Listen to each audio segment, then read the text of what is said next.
Emang ya sing jenenge jodoh, rejeki, maut kuwi ki ora enek sing ngerti, kabeh kuwi kuwasaning Gusti. Reti-reti wis tekan 40 hari mbakku meninggal. Masih saiki pun aku ki rasane ki koyo urung percaya nek mbakku ki meninggal. Iki ki ceritane meh gawe slametan dinggo 40 harine mbakku. Tapi ngapa ya Lur, wis meh tekan 40 harine malah saya kelingan terus. Terus dek kapan kae kan aku ki ngimpekne almarhumah to. Dalam mimpi kuwi ki aku ki linggih ning emper karo mbakku. Terus aku ki ngusap-usap bahune karo ngomong, "Mbak, dijaga kesehatane ya." Mbakku ki noleh aku karo mesem, karo mangguk-mangguk. Terus dalam mimpiku kuwi mbakku ki Masya Allah cuantik kae putih. Kok men pas karo jaman enom-enomane mbakku wiki luwih cantik dalam mimpiku kuwi. Aku dhewe yo ora ngerti mimpi kuwi ki maksude ki kepiye, tapi setiap aku kelingan, aku ki berusaha selalu membacakan Al-Fatihah dinggo mbakku. Muga-muga Gusti Allah ki paring pangapura kanggo dosa-dosane mbak, ditampa segala amal ibadah mbak, dipapakne sing papan kepenak,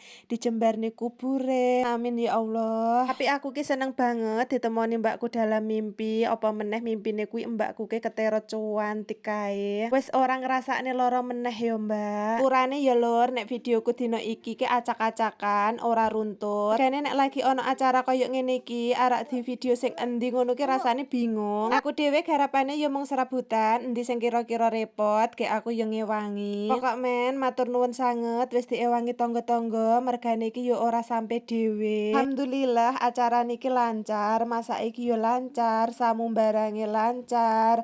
Muga-muga ya Mbak dipapanke papan sing kepenak. Jadi cukup semene dhisik videone ya Lur, matur suwun sing wis nonton.